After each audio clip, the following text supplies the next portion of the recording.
شادی کے 10 سال گزر جانے کے بعد بھی جب ارسلان کے گھر بچہ پیدا نہ ہوا تو لوگوں نے طرح طرح کی باتیں بنانا شروع کر دیں۔ کبھی اس کی بیوی سائمہ میں خامیاں نکالی جاتیں تو کبھی ارسلان کو شک کی نظر سے دیکھا جاتا، یہاں تک کہ ارسلان کے گھر والوں نے اسے دوسری شادی کرنے کے لیے مجبور کرنا شروع کر دیا تھا۔ لیکن ارسلان سائمہ سے اتنی محبت کرتا تھا کہ وہ کسی صورت بھی اپنی زندگی میں کسی دوسری عورت کو نہیں لا سکتا تھا۔ ہر سال وہ اس امید پر گزارتے کہ اب اللہ پاک ان کی جھولی بھر دے گا۔ ارسلان اور سائمہ کو پوری امید تھی کہ یہ 11واں سال ان کی زندگی میں خوشیاں لے کر آئے گا۔ مہینے گزرتے رہے لیکن خوشخبری کے دور دور تک کوئی آثار نظر نہیں آ رہے تھے۔ ارسلان اب واقعی بہت پریشان تھا، لیکن وہ اپنی یہ پریشانی سائمہ پر ظاہر نہیں کرنا چاہتا تھا۔ ایک دن صبح وہ آفس جانے کے لیے تیار ہو رہا تھا کہ گھر کے دروازے پر گاڑی کا ہارن بجا۔ سائمہ گیٹ پر پہنچی تو گاڑی میں ایک اجنبی آدمی بیٹھا تھا جو سائمہ کو دیکھ کر گاڑی سے اترا اور اس سے کچھ باتیں کی۔ وہ دونوں کافی دیر تک مسکرا کر باتیں کرتے رہے۔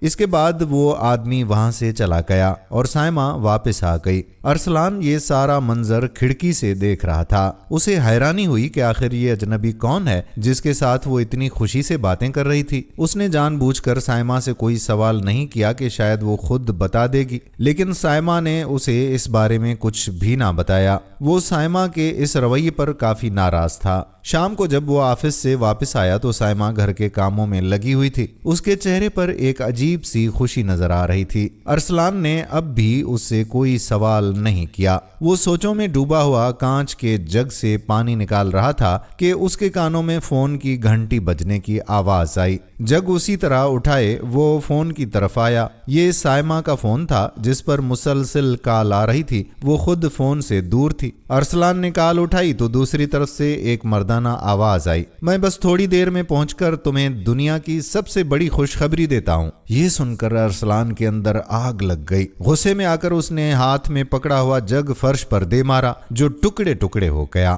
اور ساتھ ہی فون بند کر دیا۔ جگ گرنے کی آواز سن کر سائمہ بھاگتی ہوئی وہاں پہنچی اور ہڑبڑا کر پوچھا، کیا ہوا ارسلان؟ سب ٹھیک تو ہے؟ اس سے پہلے کہ وہ ارسلان کو چھوتی، اس نے سائمہ کو خود سے دور کرنے کے لیے زور سے دھکا دیا۔ وہ لڑھکتی ہوئی پیٹ کے بل کانچ کے ٹکڑوں پر جا گری اور بے ہوش ہو گئی۔ اسی وقت دروازے پر دستک ہوئی۔ ارسلان نے دروازہ کھولا تو سامنے وہی اجنبی آدمی کھڑا تھا جس کے ہاتھ میں ایک لفافہ تھا۔ اس نے جوش سے کہا، ہیلو ارسلان، میں سائمہ کا کزن ہوں اور ایک ڈاکٹر بھی ہوں۔ یہ لفافہ دیکھ رہے ہو؟ اس میں تم دونوں کے لیے خوشخبری ہے، سائمہ ماں بننے والی ہے۔ اگلے ہی لمحے اس کی نظر سائمہ پر پڑی جو فرش پر بے ہوش پڑی تھی۔ ارسلان اب تک یہ سمجھ رہا تھا کہ سائمہ کسی اور کی وجہ سے اسے چھوڑ کر جا رہی ہے، جبکہ وہ تو بس اس رپورٹ کا انتظار کر رہی تھی تاکہ ارسلان کو سرپرائز دے سکے۔ لیکن ایک ذرا سی غلط فہمی نے سب کچھ برباد کر کے رکھ دیا۔ سائمہ کی جان تو بچ گئی لیکن اس کے پیٹ میں موجود بچہ نہ بچ سکا۔